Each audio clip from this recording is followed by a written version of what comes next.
ഈ വാർത്താ ദിനത്തിലെ പ്രധാന റിപ്പോർട്ടുകളുമായി വാർത്താമഴ ആരംഭിക്കുന്നു. ഞാൻ എസ് വിജയകുമാർ.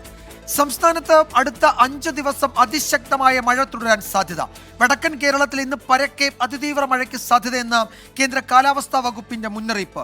കാസർഗോഡ്, കണ്ണൂർ, കോഴിക്കോട്, വയനാട്, മലപ്പുറം ജില്ലകളിൽ ഇന്നും നാളെയും റെഡ് അലേർട്ടാണ്. വയനാട് ജില്ലയിൽ വിദ്യാഭ്യാസ സ്ഥാപനങ്ങൾക്ക് ജില്ലാ കളക്ടർ നാളെ അവധി പ്രഖ്യാപിച്ചു. റെസിഡൻഷ്യൽ സ്കൂളുകൾക്കും റെസിഡൻഷ്യൽ കോളേജുകൾക്കും അവധി ബാധകമല്ല. വടക്കൻ കർണാടകയ്ക്കും മറാത്ത്വാഡയ്ക്കും മുകളിലായി ചക്രവാത ചുഴി. മറ്റൊരു ചക്രവാത ചുഴി വടക്കൻ തീരദേശ ആന്ധ്രാപ്രദേശിന് സമീപം മധ്യപടിഞ്ഞാറൻ ബംഗാൾ ഉൾക്കടലിന് മുകളിൽ. വടക്കൻ ഒഡീഷയ്ക്ക് മുകളിലും ചക്രവാത ചുഴി. കേരളത്തിനു മുകളിൽ പടിഞ്ഞാറൻ കാറ്റ് ശക്തമായി തുടരുന്നു. സംസ്ഥാനത്ത് അതിശക്തമായ മഴ തുടരാൻ സാധ്യതയെന്ന് കേന്ദ്ര കാലാവസ്ഥാ വകുപ്പിന്റെ മുന്നറിയിപ്പ്. വടക്കൻ കേരളത്തിൽ പരക്കെ അതിതീവ്ര മഴയ്ക്കാണ് സാധ്യത. കാസർഗോഡ്, കണ്ണൂർ, കോഴിക്കോട്, വയനാട്, മലപ്പുറം ജില്ലകളിൽ ഇന്നും നാളെയും റെഡ് അലർട്ട് പ്രഖ്യാപിച്ചു. പാലക്കാട്, തൃശൂർ, എറണാകുളം, ഇടുക്കി, കോട്ടയം, പത്തനംതിട്ട ജില്ലകളിൽ ഇന്ന് ഓറഞ്ച് അലർട്ടും തിരുവനന്തപുരം, കൊല്ലം, ആലപ്പുഴ ജില്ലകളിൽ യെല്ലോ മുന്നറിയിപ്പും നൽകി. നാളെ തിരുവനന്തപുരം മുതൽ പാലക്കാട് വരെ 9 ജില്ലകളിൽ ഓറഞ്ച് അലർട്ടുണ്ട്. കേരളത്തിന് മുകളിൽ മണിക്കൂറിൽ പരമാവധി 70 കിലോമീറ്റർ വരെ വേഗതയിൽ കാറ്റു ശക്തമാകാനും സാധ്യതയുണ്ട്. തീര മലയോര മേഖലകളിൽ പ്രത്യേക ജാഗ്രത തുടരണം. ശക്തമായ കാറ്റിനും മോശം കാലാവസ്ഥയ്ക്കും സാധ്യതയുള്ളതിനാൽ കേരള, കർണാടക, ലക്ഷദ്വീപ് തീരങ്ങളിൽ ബുധനാഴ്ച വരെ മീൻപിടുത്തത്തിന് വിലക്കേർപ്പെടുത്തി. കേരള തീരത്ത് ഉയർന്ന തിരമാലയ്ക്കും കടലേറ്റത്തിനും സാധ്യതയുള്ളതിനാൽ മത്സ്യത്തൊഴിലാളികളും തീരദേശവാസികളും ജാഗ്രത പാലിക്കണം. 24 തിരുവനന്തപുരം. സംസ്ഥാനത്ത് ശക്തമായ കാറ്റിലും മഴയിലും വ്യാപക നാശനഷ്ടം. എറണാകുളം കാക്കനാട് സംരക്ഷണ ഭിത്തി തകർന്ന വീട് അപകടാവസ്ഥയിലായി. തിരുവനന്തപുരത്ത് വീടിന്റെ മേൽക്കൂര തകർന്ന് റോഡിലേക്ക് വീണു. കോഴിക്കോട് മാങ്കാവ് ഇരുനില കെട്ടിടം തകർന്നു വീണു. ഇന്ന് പുലർച്ചെ 4:30 കാക്കനാട് കുഴിക്കാല ജംഗ്ഷനിൽ അപകടമുണ്ടായത്. ഉഗ്രശബ്ദത്തോടെ സംരക്ഷണ ഭിത്തി തകർന്ന് കാർപോർച്ച് ഉൾപ്പെടെ കെട്ടിടത്തിന് കേടുപാടുണ്ടാകുകയായിരുന്നു. കാക്കനാട് കുഴിക്കാല സ്വദേശി സാജു ജോസഫിന്റെ വീടാണ് അപകടാവസ്ഥയിലായത്. ശക്തമായ മഴ പെയ്താൽ വീട് നിലംപൊത്താവുന്ന സ്ഥിതിയിലാണിപ്പോൾ. ഭയങ്കര ശബ്ദത്തോടുകൂടി സൈഡ് പ്രൊട്ടക്ഷൻ വാൾ ഇടിയുകയും കാർപോർച്ച് വീടിനും എല്ലാം വിള്ളൽ വീണ് ഏത് നിമിഷവും നിലംപൊത്താം. തിരുവനന്തപുരം വെങ്ങാനൂരിൽ കനത്ത മഴയിൽ വീട് തകർന്നു. കോവളം സ്വദേശി വാടകയ്ക്ക് താമസിക്കുകയായിരുന്ന ഇരുനില വീടാണ് തകർന്നത്. തലനാരിഴയ്ക്കാണ് വീട്ടുകാർ രക്ഷപ്പെട്ടത്. പെരുമാതുറയിൽ വീടിന്റെ മേൽക്കൂര തകർന്ന് റോഡിലേക്ക് വീണു. പെരുമാതുറ സ്വദേശി സീന റഷീദിന്റെ വീടിന്റെ റൂഫ് ഷീറ്റാണ് തകർന്ന് റോഡിൽ വീണത്. അപകട സമയത്ത് റോഡിലൂടെ വാഹനങ്ങൾ കടന്നുപോകാതിരുന്നതിനാൽ വൻ ദുരന്തം ഒഴിവായി. കോഴിക്കോട് ചെറിയ മാങ്കാവിലാണ് കനത്ത മഴയിൽ ഇരുനില കെട്ടിടം തകർന്നു വീണത്. 5 വർഷമായി ഉപയോഗിക്കാതെ കിടന്ന കെട്ടിടമാണിത്. ആളപായമില്ല. സമീപം നിർത്തിയിട്ട 13ഓളം ബൈക്കുകൾക്ക് മുകളിലേക്കാണ് കെട്ടിടം വീണത്. മലപ്പുറം ചങ്ങരംകുളം ചെയ്യാനൂരിൽ വീടിന് മുകളിലേക്ക് മതിൽ തകർന്നു വീണ് അപകടമുണ്ടായി. മുതിരംപറമ്പത്ത് സുരേഷ് ബാബുവിന്റെ വീട് ഭാഗികമായി തകർന്നു. കോട്ടയ്ക്കൽ പുതുപ്പറമ്പിൽ കനത്ത മഴയിൽ വീടിന് മുകളിലേക്ക് മണ്ണിടിഞ്ഞു വീണു. പറമ്പിൽ സലീമിന്റെ വീടാണ് തകർന്നത്. ആളപായമില്ല. ഒറ്റപ്പാലം അമ്പലപ്പാറയിൽ കനത്ത മഴയിൽ ഒരു വീടിന്റെ അടുക്കള ഭാഗം തകർന്നു വീണു. News desk 24. മഴയുടെ ശക്തി കുറഞ്ഞെങ്കിലും കടലാക്രമണ ഭീതിയിലാണ് എറണാകുളം ജില്ലയിലെ തീരദേശ ഗ്രാമങ്ങൾ. കണ്ണമാലി, കണ്ടക്കടവ്, ഞാറക്കൽ മേഖലകളിലാണ് കടൽക്ഷോഭം രൂക്ഷമായത്. കടൽ ഭിത്തിക്ക് മുകളിലൂടെ വെള്ളം കയറുന്നതുമൂലം പല വീടുകളിലും താമസിക്കാൻ കഴിയാത്ത സാഹചര്യമാണ്.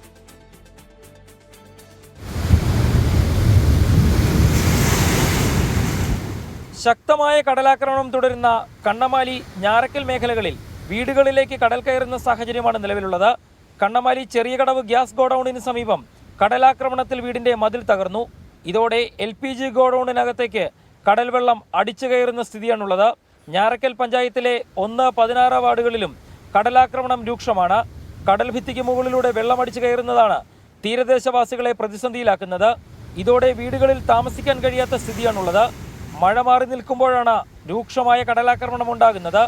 കാറ്റും മഴയും വീണ്ടും ശക്തമാകുമെന്ന് മുന്നറിയിപ്പുള്ള സാഹചര്യത്തിൽ തീരദേശ മേഖലയിൽ കൂടുതൽ ക്രമീകരണങ്ങൾ ഉണ്ടാകണമെന്നാണ് നാട്ടുകാരുടെ ആവശ്യം. അനന്തുവിനൊപ്പം ശ്യാംകുമാർ, 24 കൊച്ചി. എറണാകുളത്ത് റോഡിലെ കുഴിയിൽ വീണ് ബൈക്ക് യാത്രക്കാർക്ക് പരിക്ക്. ആലുവ ചൂണ്ടിയിൽ കുഴിയിൽ വീണ ഇരുചക്ര വാഹനത്തിൽ നിന്ന് തെറിച്ചു വീണ് യുവാവിന് പരിക്കേറ്റു. കാലടി ജംഗ്ഷനിലും ബൈക്ക് യാത്രക്കാരൻ അപകടത്തിൽപ്പെട്ടു.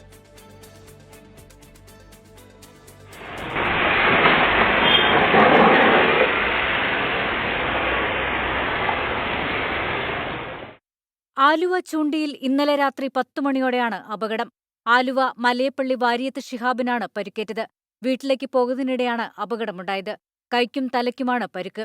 ആലുവ മൂന്നാർ റോഡിൽ പഴയന്നങ്ങാടിയിൽ നിന്ന് തിരിഞ്ഞുപോകുന്ന പ്രധാന കവലയാണിത്. സമാനമായ രീതിയിൽ കാലടി ജംഗ്ഷനിലും റോഡിലെ കുഴിയിൽ വീണ് ബൈക്ക് യാത്രക്കാരന് പരിക്കേറ്റു. ഈ ഭാഗത്ത് അപകടങ്ങൾ പതിവാണെന്നാണ് നാട്ടുകാരുടെ ആരോപണം. 24 കൊച്ചി.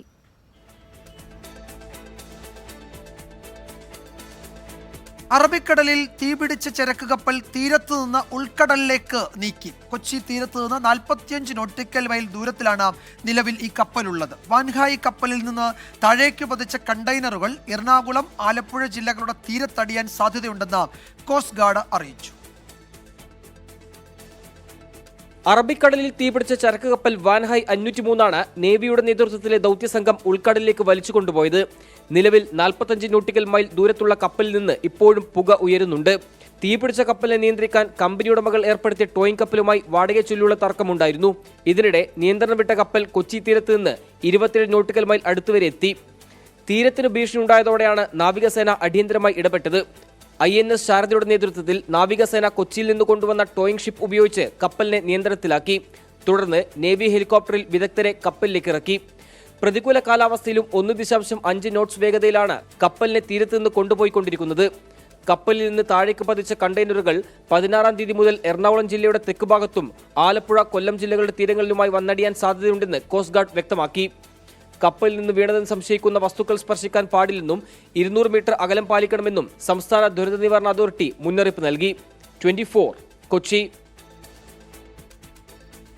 ഇറാന് കനത്ത തിരിച്ചടി നൽകുമെന്ന മുന്നറിയിപ്പുമായി ഇസ്രായേൽ.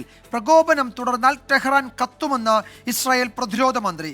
ഇസ്രായേലിനെ പിന്തുണയ്ക്കുന്ന രാജ്യങ്ങളുടെ സൈനിക കേന്ദ്രങ്ങൾ ആക്രമിക്കുമെന്ന മുന്നറിയിപ്പുമായി ഇറാൻ വീണ്ടും രംഗത്തെത്തി. സമാധാനത്തിന് മാർപ്പാപ്പ ആഹ്വാനം ചെയ്തു.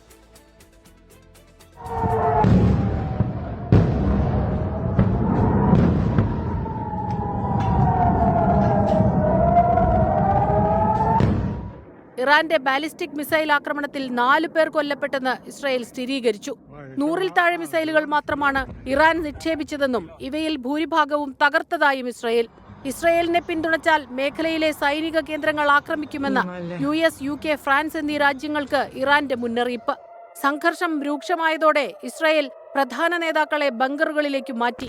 മിസൈൽ ആക്രമണം നിർത്തിയില്ലെങ്കിൽ ഗുരുതര പ്രത്യാഘാതമുണ്ടാകുമെന്ന് ഇറാന് ഇസ്രായേൽ പ്രതിരോധ മന്ത്രിയുടെ മുന്നറിയിപ്പ്. ഇറാനിൽ തെരുവുകൾ ശൂന്യം, കടകളും സൂപ്പർ മാർക്കറ്റുകളും അടഞ്ഞുകിടന്നു. ഇറാൻ ആക്രമിച്ച ടെല്ലവീവിൽ സുരക്ഷാസേനയുടെ രക്ഷാപ്രവർത്തനം. ഇരു രാജ്യങ്ങളും സംയമനം പാലിക്കണമെന്നും സമാധാനം പുനഃസ്ഥാപിക്കണമെന്നും ആഹ്വാനം ചെയ്ത് മാർപ്പാപ്പ. അന്താരാഷ്ട്ര നിയമമനുസരിച്ച് പ്രതിരോധിക്കാനും തിരിച്ചടിക്കാനുമുള്ള അവകാശമുണ്ടെന്ന് ഇറാൻ വിദേശകാര്യ മന്ത്രാലയം. സംഘർഷം രൂക്ഷമായതിനെ തുടർന്ന് UN സെക്യൂരിറ്റി കൗൺസിൽ അടിയന്തര യോഗം ചേർന്നു. എന്ത് വില കൊടുത്തും ആക്രമണങ്ങൾ ഒഴിവാക്കണമെന്ന് UN under secretary general Rosemary Di Carlo. International desk 24.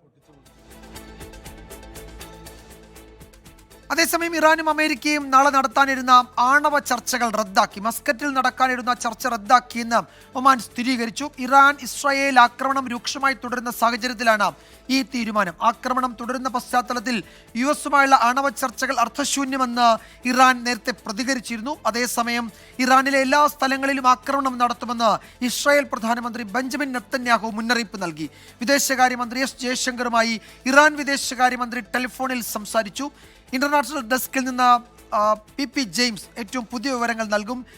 PP James, എന്താണ് ഏറ്റവും ഒടുവിലത്തെ വിവരങ്ങൾ? ഇന്നലെ ഈ സമയത്ത് ടെല്ലവീവിലും ടെഹ്റാനിലും അങ്ങോട്ടും ഇങ്ങോട്ടും ആക്രമണങ്ങൾ നടക്കുന്നു എന്ന വാർത്തകൾ വന്നിരുന്നു. പക്ഷേ നിലവിൽ ഈ ഇരു രാജ്യങ്ങളും, ഇറാനിലും ഇസ്രായേലിലും നിലവിൽ പുതിയ ആക്രമണങ്ങൾ എന്തെങ്കിലും നടക്കുന്നതായി റിപ്പോർട്ടുകളില്ല. നയതന്ത്ര നീക്കങ്ങൾ ഫലം കണ്ടു തുടങ്ങിയിട്ടുണ്ടോ? വിജയകുമാർ, ഇപ്പോൾ ഞാൻ ഈ സംസാരിക്കുമ്പോഴും ഇസ്രായേലും ഇറാനും തമ്മിൽ പരസ്പരം മിസൈൽ ആക്രമണങ്ങൾ നടത്തിക്കൊണ്ടിരിക്കുകയാണ്.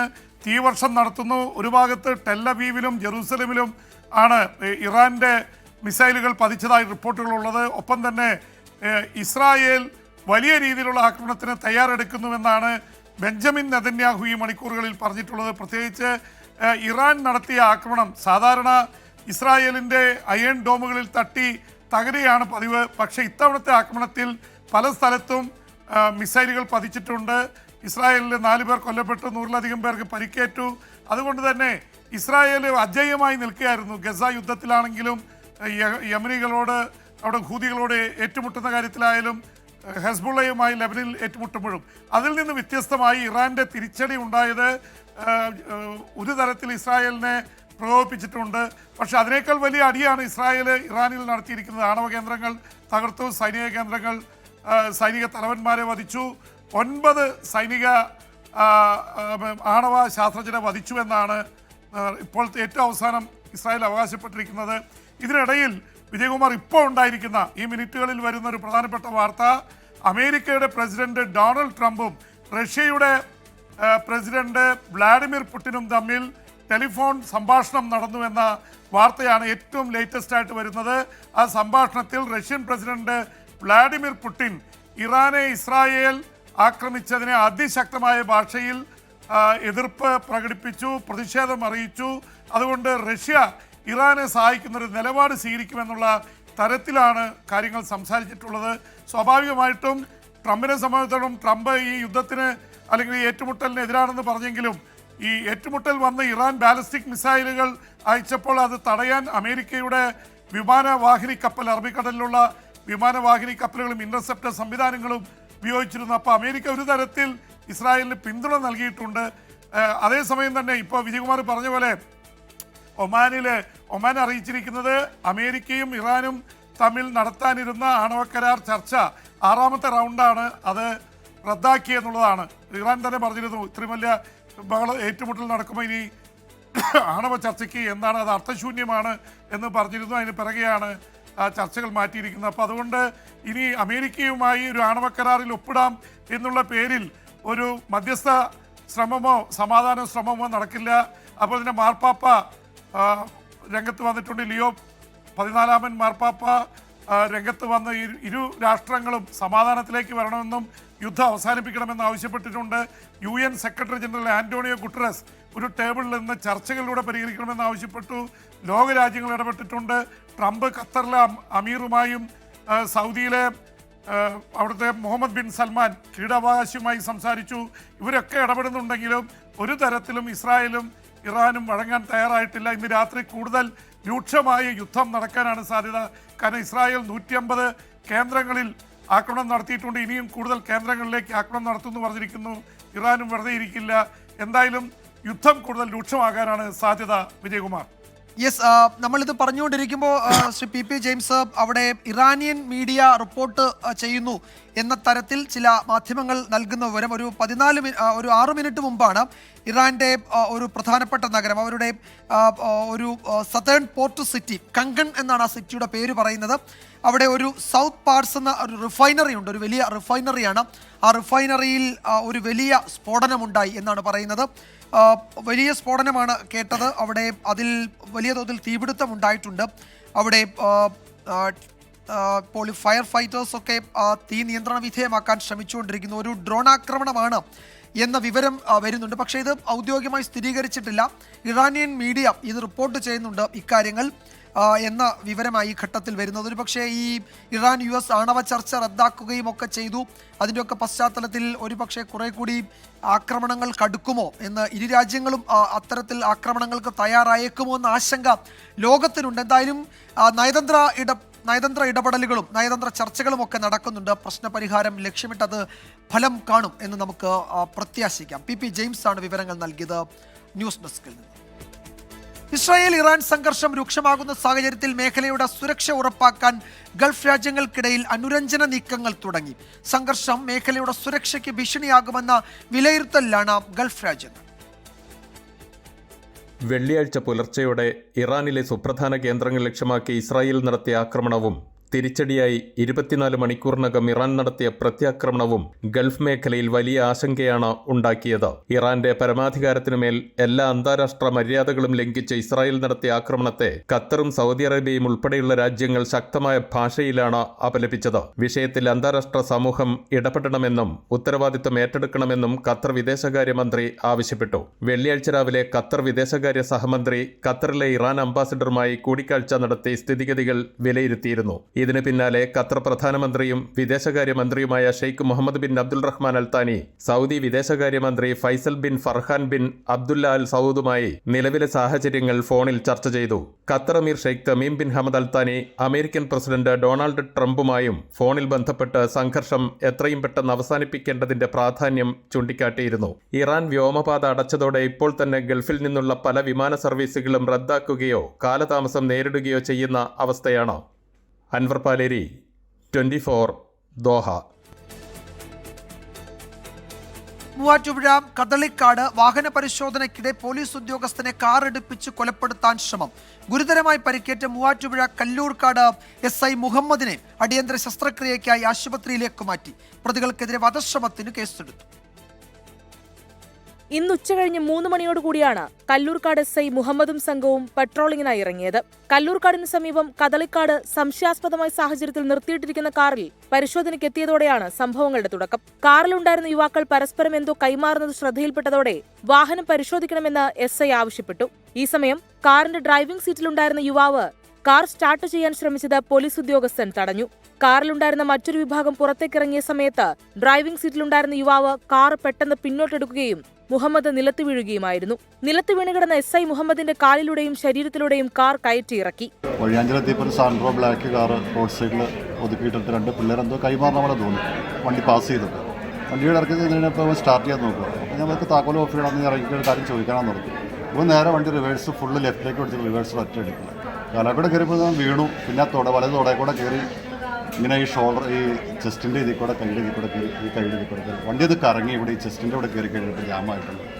ഗുരുതരമായി പരിക്കേറ്റ SIയെ സഹപ്രവർത്തകരും നാട്ടുകാരും ചേർന്നാണ് ആശുപത്രിയിൽ പ്രവേശിപ്പിച്ചത്.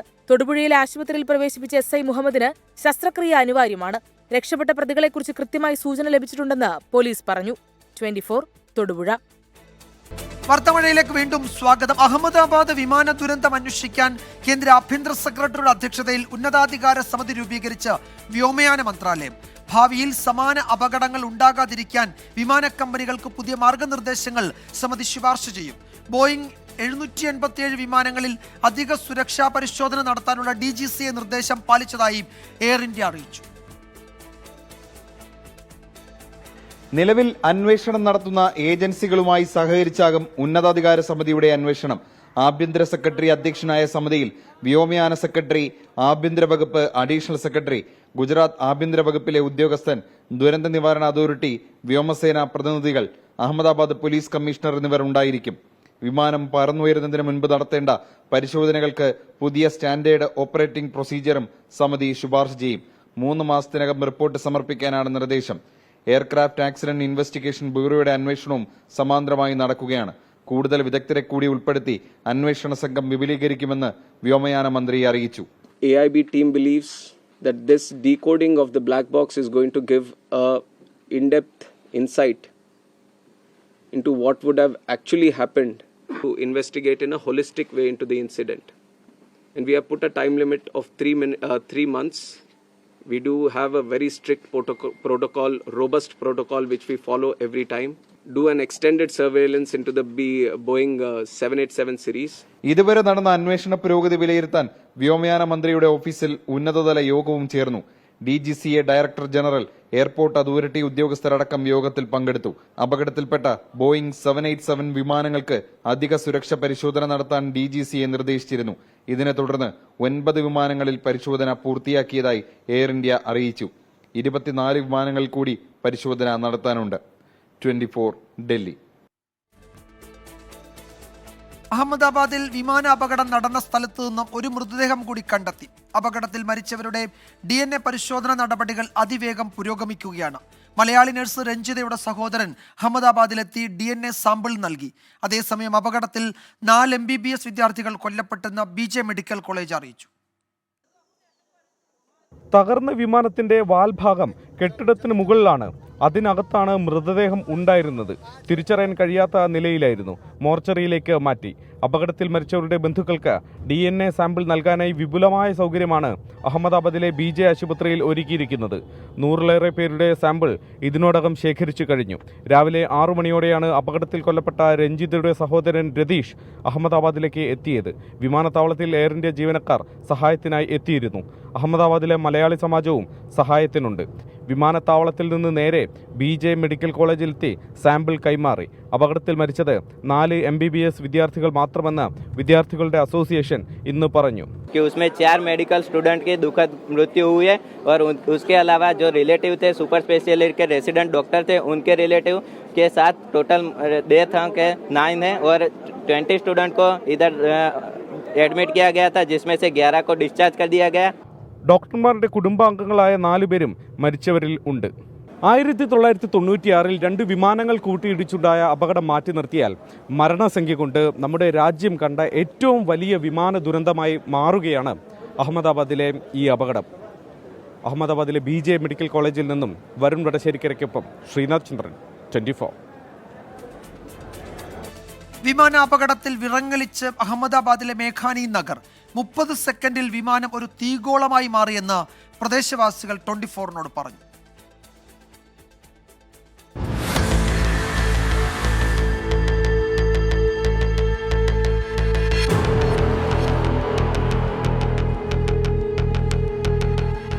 വിമാനാപകടം നടന്ന PG ഹോസ്റ്റലിലെ 100 മീറ്റർ ഇപ്പുറത്ത് ജനവാസ മേഖലയാണ്. ആളുകൾ തിങ്ങിപ്പാർക്കുന്നിവിടം. അവിടുത്തെ ഒരു വീടിന് മുകളിലാണിപ്പോൾ ഞാൻ നിൽക്കുന്നത്. ഇവിടെ നിന്ന് ആ ദൃശ്യങ്ങൾ നോക്കുമ്പോൾ ഭയാനകം എന്നതിനപ്പുറത്തേക്ക് മറ്റൊരു വാക്കുമില്ല ഈ അപകടത്തെ വിശേഷിപ്പിക്കാൻ.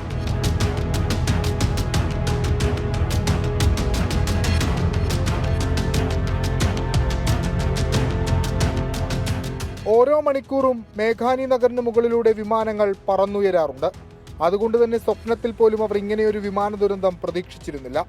വിമാനം ഇടിച്ചിറങ്ങിയ ഹോസ്റ്റലിന് സമീപം താമസിക്കുന്ന മനുഷ്യർ അപകടത്തെക്കുറിച്ച് വിവരിക്കുന്നത് ഇങ്ങനെ. पेड़ उड़ने के बाद तुरंत ही वो नीचे की साइड में आया और ठीक मेरे ब्लॉक के ऊपर से ही जाता हुआ सीधा ये पहले इस पेड़ से टकराया, दिस वन, ये पेड़ से टकराया.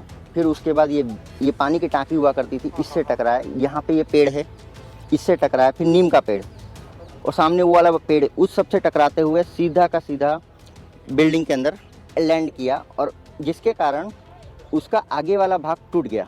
टूटते ही वो आगे की साइड चला गया, ग्राउंड पे चला गया.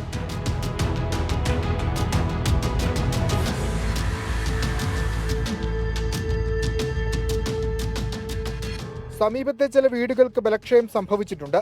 ആശങ്കയുടെ നാളുകളാണ് ഇനി അവർക്ക്. അപകടത്തിൽ മരിച്ചവർക്ക് നഷ്ടപരിഹാരം ഉറപ്പാക്കുന്നതുപോലെ ആഘാതം പേറുന്ന മനുഷ്യർക്കും സഹായങ്ങൾ ലഭ്യമാക്കണം.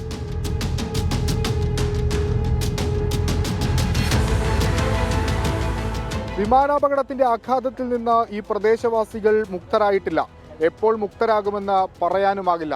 കാരണം അത്രമേൽ പ്രതിസന്ധിയാണ് ഈ വിമാനാപകടം ഈ പ്രദേശത്താകെ വിതച്ചിരിക്കുന്നത്. ആ ഹോസ്റ്റലിൽ മാത്രമല്ല, സമീപ പ്രദേശത്തെ വീടുകൾക്കും വിള്ളലുകൾ സംഭവിച്ചിട്ടുണ്ട്. VS രാഹുലിനൊപ്പം അഹമ്മദാബാദിൽ നിന്ന് വിഷ്ണു സുരേഷ്, 24. നിലമ്പൂർ ഉപതെരഞ്ഞെടുപ്പിന് 6 ദിവസം മാത്രം ബാക്കി നിൽക്കെ തിരക്കുപിടിച്ച പ്രചാരണത്തിലാണ് മുന്നണികൾ. മണ്ഡലത്തിലെ 2 തെരഞ്ഞെടുപ്പ് റാലികൾ ഉദ്ഘാടനം ചെയ്ത് സംസാരിച്ച മുഖ്യമന്ത്രി UDF ജമാഅത്തെ ഇസ്ലാമി കൂട്ടുകെട്ടിനെ അതിരൂക്ഷ ഭാഷയിൽ വിമർശിച്ചു. UDF-നായി പ്രിയങ്ക ഗാന്ധി നാളെ മണ്ഡലത്തിലെത്തും. വാഹന പ്രചാരണവുമായി NDA സ്ഥാനാർത്ഥി മോഹൻ ജോർജും സ്വതന്ത്ര സ്ഥാനാർത്ഥി PV അൻവറും പ്രചാരണത്തിൽ സജീവമാണ്. കലാശക്കൊട്ടിന് കൃത്യം 4 നാൾ. കാടടച്ചുള്ള പ്രചാരണത്തിന് തിരശ്ശീല വീഴാൻ വിരലിലെണ്ണാവുന്ന ദിനങ്ങൾ മാത്രം ബാക്കി നിൽക്കെ നെഞ്ചിടിപ്പിലാണ് സ്ഥാനാർത്ഥികളെല്ലാം.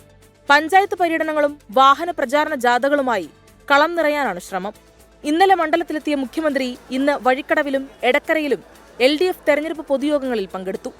UDF ജമാഅത്ത് ഇസ്ലാമി കൂട്ടുകെട്ട് പരാമർശിച്ച് അതിരൂക്ഷ ഭാഷയിലായിരുന്നു മുഖ്യമന്ത്രിയുടെ വിമർശനം. ഒരു വിഘടന ശക്തിയുടെയും ഒരു വർഗീയ ശക്തിയുടെയും പിന്തുണയോ ആശീർവാദമോ ഞങ്ങൾക്ക് ആവശ്യമില്ല.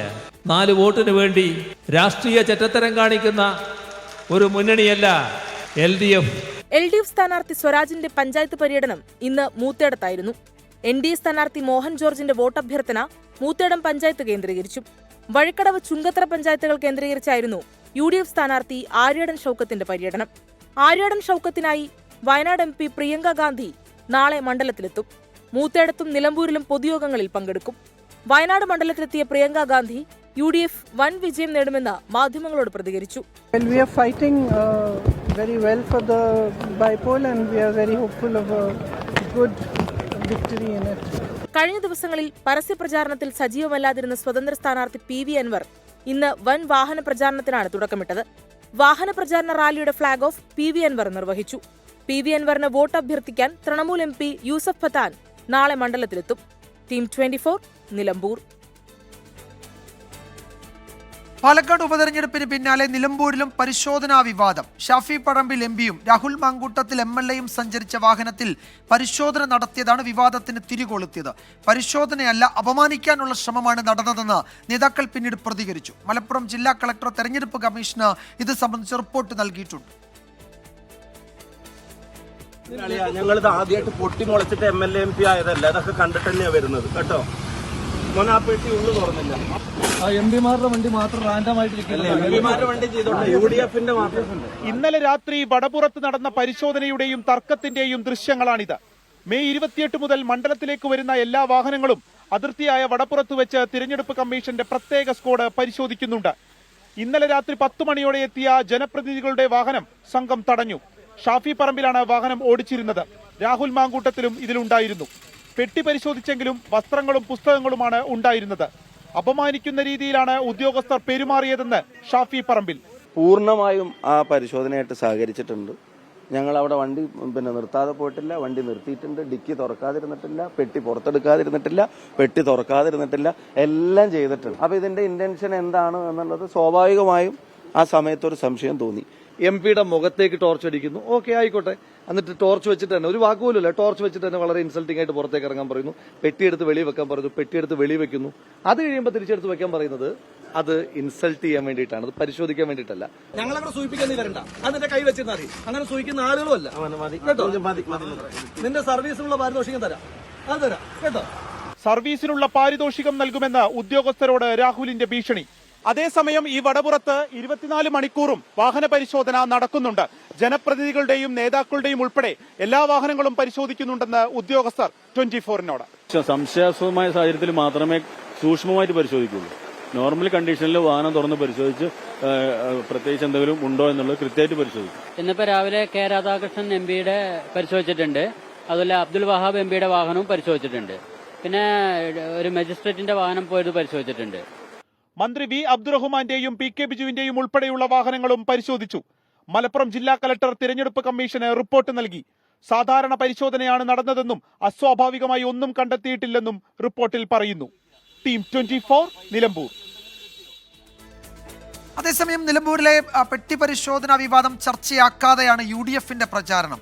പരാതി നൽകാനില്ല എന്ന് ഷാഫി പറമ്പിൽ MP വ്യക്തമാക്കി. വിഷയം ചർച്ചയാക്കാൻ LDFനും താല്പര്യമില്ല. മറച്ചുവെക്കാനുള്ളവർക്കാണ് പരിശോധനയെ പേടിയെന്ന് CPM സംസ്ഥാന സെക്രട്ടറി MV ഗോവിന്ദൻ പ്രതികരിച്ചു.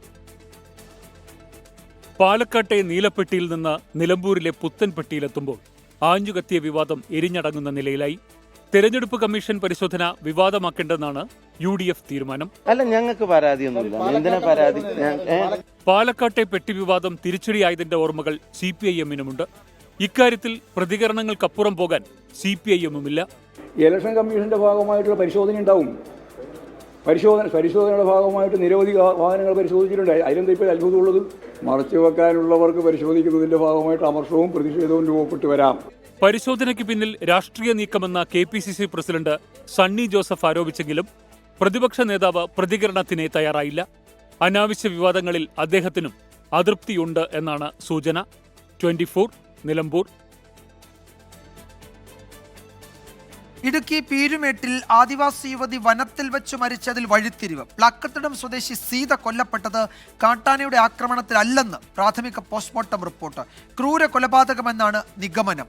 സംഭവത്തിൽ സീതയുടെ ഭർത്താവ് ബിനു പോലീസ് നിരീക്ഷണത്തിലാണ്.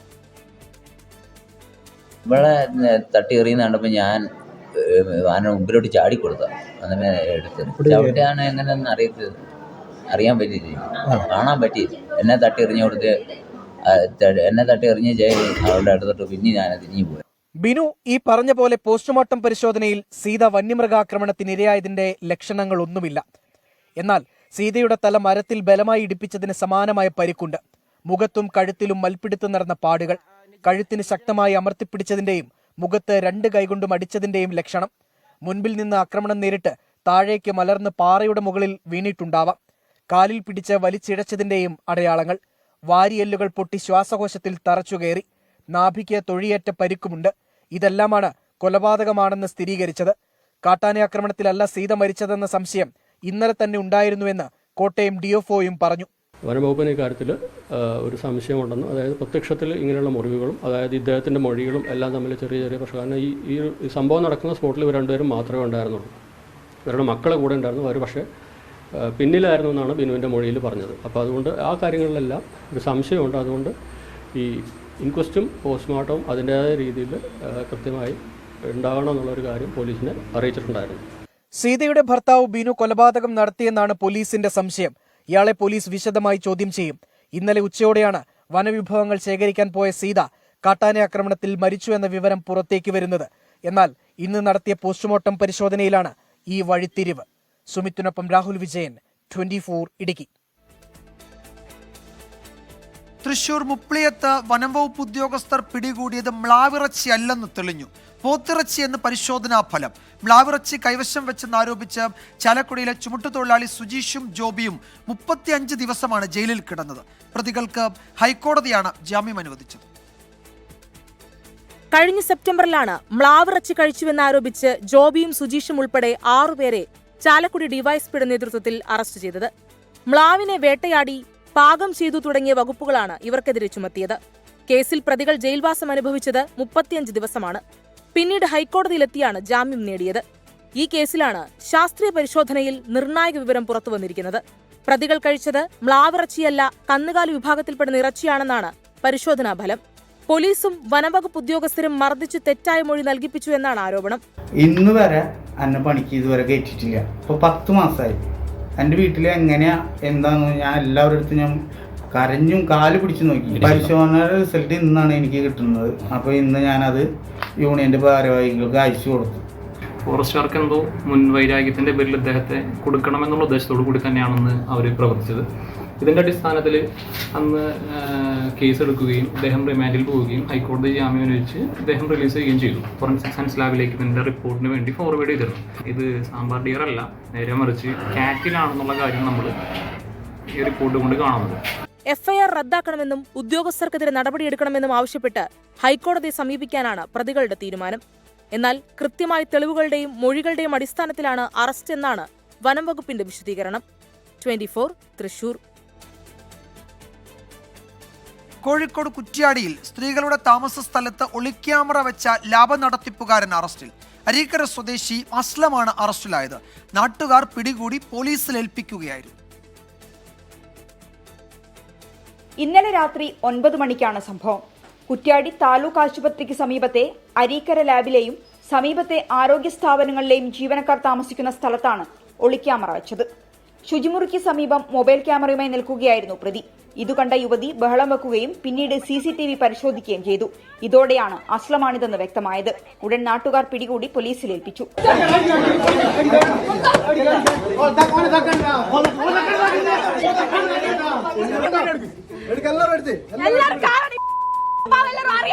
കേസിൽ കുറ്റ്യാടി പോലീസ് കൂടുതൽ അന്വേഷണം നടത്തുകയാണ്. താമസ സ്ഥലത്തെ സ്ത്രീകളെ സുരക്ഷിത സ്ഥാനത്തേക്ക് മാറ്റുകയും ചെയ്തു. അതേസമയം ലാബ് BJP പ്രവർത്തകർ അടിച്ചു തകർത്തു.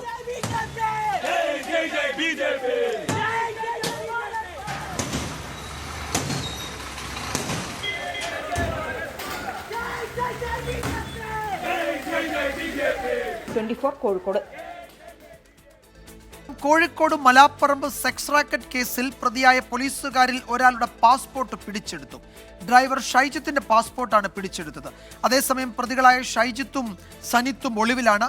സെക്സ് റാക്കറ്റ് കേന്ദ്രത്തിന്റെ നടത്തിപ്പ് തന്നെ ഈ പോലീസുകാരാണ് എന്ന ഗുരുതര കണ്ടെത്തലിലേക്കാണ് അന്വേഷണ സംഘം എത്തുന്നത്. സസ്പെൻഷനു പിന്നാലെ ഒളിവിൽ പോയതാണ് പോലീസ് ഡ്രൈവർമാരായ ഷൈജിത്തും സനിത്തും. ഇരുവർക്കുമായുള്ള അന്വേഷണം ഊർജിതമാക്കുന്നതിന്റെ ഭാഗമായാണ് ഇതിൽ ഒരാളുടെ പാസ്പോർട്ട് പിടിച്ചെടുത്തത്.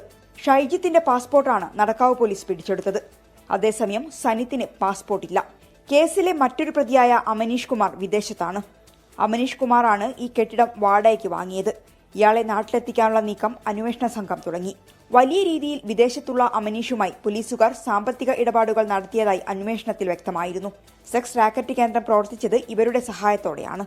സാമ്പത്തിക ഇടപാടുമായി ബന്ധപ്പെട്ട കൂടുതൽ കാര്യങ്ങൾ വ്യക്തമാക്കാൻ ഇവരെ പിടികൂടേണ്ടതുണ്ട്. നടത്തിപ്പുകാരായ 3 പേർ ഉൾപ്പെടെ 9 പേരെയായിരുന്നു ഈ സെക്സ് റാക്കറ്റ് കേന്ദ്രത്തിലെ പരിശോധനയിൽ പിടികൂടിയത്. 24 കോഴിക്കോട്.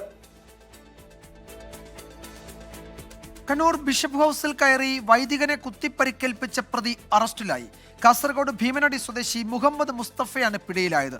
ആവശ്യപ്പെട്ട ധനസഹായം നൽകാത്തതിനെ തുടർന്നായിരുന്നു ആക്രമണം. കണ്ണൂർ ബിഷപ്പ് ഹൌസിലെ വൈദികനായ ഫാദർ ജോർജ് പൈനാടത്തിന് നേരെയായിരുന്നു ആക്രമണം. ബിഷപ്പ് ഹൌസിൽ ധനസഹായം ആവശ്യപ്പെട്ടാണ് മുസ്തഫ എത്തിയത്.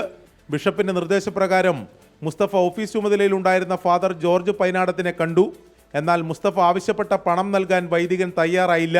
തുടർന്നാണ് കയ്യിൽ കരുതിയിരുന്ന കത്തി ഉപയോഗിച്ച് വൈദികനെ കുത്തിയത്. ബിഷപ്പ് ഹൌസിൽ നേരത്തെ ഉണ്ടായിരുന്ന മറ്റൊരു വൈദികനുമായുള്ള സാമ്പത്തിക തർക്കം ചൂണ്ടിക്കാട്ടിയാണ് ഇയാൾ കൂടുതൽ പണം ആവശ്യപ്പെട്ടതെന്ന് ഫാദർ ജോർജ് പൈനാടത്ത് 24-നോട് പറഞ്ഞു. നിങ്ങൾ ഈ 40 വർഷം മുമ്പ് കേസ് കൊണ്ട് നടന്നിട്ട് കാര്യങ്ങളൊന്നുമില്ല. അപ്പോൾ ഇപ്പോൾ ചേട്ടമ്പാ നമുക്ക് ചായയൊക്കെ കുടിക്കാമെന്ന് പറഞ്ഞു. അപ്പോൾ എനിക്ക് ചായ ഒന്നും വേണ്ട, എനിക്ക് വെള്ളം മതി എന്ന് പറഞ്ഞു. വെള്ളമൊക്കെ എടുത്ത് കൊടുത്തു. അന്നേരം ഞാനൊരു 1000 രൂപ കൊടുത്തു. അതിൽ നിങ്ങൾ വന്നതല്ലേ, അപ്പോൾ വൗച്ചറൊന്ന് ഒപ്പിടാൻ പറഞ്ഞു. പെട്ടെന്ന് പുള്ളി മൂവ് ചെയ്ത് ഈ കത്തി കൊടുത്ത് കുത്ത് നടത്തി. ആക്രമണത്തിൽ വൈദികന്റെ വലത് കൈക്കും വയറിനും പരിക്കേറ്റു. പരിക്കു ഗുരുതരമല്ല. 24 കണ്ണൂർ. ഇപ്പോൾ വരുന്ന ഒരു റിപ്പോർട്ടിലേക്കാണ്. ഇറാനിലെ കങ്കൺ തുറമുഖത്തിനടുത്തുള്ള റിഫൈനറിയിൽ ഇസ്രായേൽ ആക്രമണം നടത്തിയെന്ന റിപ്പോർട്ടുകൾ. ഇറാനിലെ ബുഷൈർ പ്രവിശ്യയിലാണ് ഈ റിഫൈനറി. ആക്രമണത്തിന്റെ ദൃശ്യങ്ങൾ പുറത്തു വന്നിട്ടുണ്ട്. ഇപ്പോൾ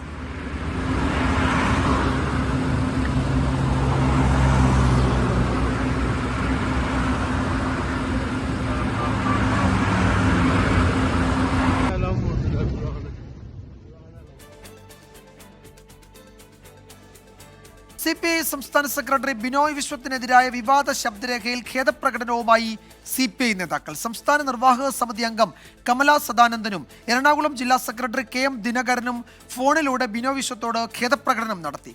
വിവാദ ഫോൺ സംഭാഷണത്തിൽ പാർട്ടി വിശദീകരണം തേടിയ സാഹചര്യത്തിലാണ് ഇരു നേതാക്കളുടെയും ഖേദപ്രകടനം. എന്നാൽ ഖേദപ്രകടനം ബിനോയ് വിശ്വം സ്വീകരിച്ചില്ല എന്നാണ് സൂചന. ബിനോയ് വിശ്വത്തിന് പകരം പുതിയ സെക്രട്ടറി വരണമെന്ന് സൂചിപ്പിച്ച് കമലാ സദാനന്ദനും KM ദിനകരനും തമ്മിൽ നടന്ന സംഭാഷണമാണ് പുറത്തായത്. മണ്ഡലം സമ്മേളനങ്ങൾ പൂർത്തീകരിച്ച് ജില്ലാ സമ്മേളനങ്ങളിലേക്ക് കടക്കാനിരിക്കെ പുറത്തുവന്ന ഫോൺ സംഭാഷണത്തെ ഗൗരവത്തോടെയാണ് നേതൃത്വം കാണുന്നത്. വിഷയത്തിൽ കമലാ സദാനന്ദനോടും KM ദിനകരനോടും പാർട്ടി വിശദീകരണം ചോദിച്ചിട്ടുണ്ട്. സംഭവത്തെപ്പറ്റി വിശദമായി അന്വേഷിക്കാൻ സംസ്ഥാന നേതാക്കളെ ഉടൻ ചുമതലപ്പെടുത്തുമെന്നാണ് വിവരം. ശബ്ദ സംഭാഷണം പാർട്ടിയിൽ പുതിയ ചർച്ചകൾക്ക് വഴിവെച്ചിട്ടുണ്ടെങ്കിലും ഇതേക്കുറിച്ച് അറിയില്ലെന്നാണ് കമലയുടെയും ദിനകരന്റെയും നിലപാട്. വിഷയത്തിൽ തന്റെ നിലപാട് ആവർത്തിക്കുകയാണ് ബിനോയ് വിശ്വം. ഒറ്റ അക്ഷരം പറയാൻ ബാക്കിയില്ല. ഒരിക്കലും ഞാൻ അറിയുന്ന ദിനകരനോ അറിയുന്ന കമലയോ അങ്ങനെ പറയില്ല. കമ്മ്യൂണിസ്റ്റ് പാർട്ടിയാണ്. ആ പാർട്ടിക്കകത്ത് കമ്മ്യൂണിസ്റ്റ് മൂല്യബോധമുണ്ട്, കമ്മ്യൂണിസ്റ്റ് സ്നേഹബന്ധങ്ങളുണ്ട്. അതിനകത്ത് അടിയന്തരമായ പറയുന്ന വാക്കാണ് കമ്മ്യൂണിസ്റ്റ് മൂല്യബോധം, കമ്മ്യൂണിസ്റ്റ് സ്നേഹപ്രവർത്തനങ്ങൾ, കമ്മ്യൂണിസ്റ്റ് ബന്ധങ്ങൾ. അതിൻ്റെ പാർട്ടിയാണ് CPI. എല്ലാം പാർട്ടി പറയുമെന്നായിരുന്നു കമലാ സദാനന്ദന്റെ പ്രതികരണം. അതൊക്കെ പാർട്ടി പറയും. സെക്രട്ടറി പറഞ്ഞിട്ടുണ്ട്. ഖേദപ്രകടനം നടത്തിയത് വിവാദങ്ങൾക്കിടെ ബിനോയ് വിശ്വവും KM ദിനകരനും വേദി പങ്കിട്ടു. CPI എറണാകുളം മണ്ഡലം സമ്മേളനത്തിലാണ് ഇരുവരും എത്തിയത്.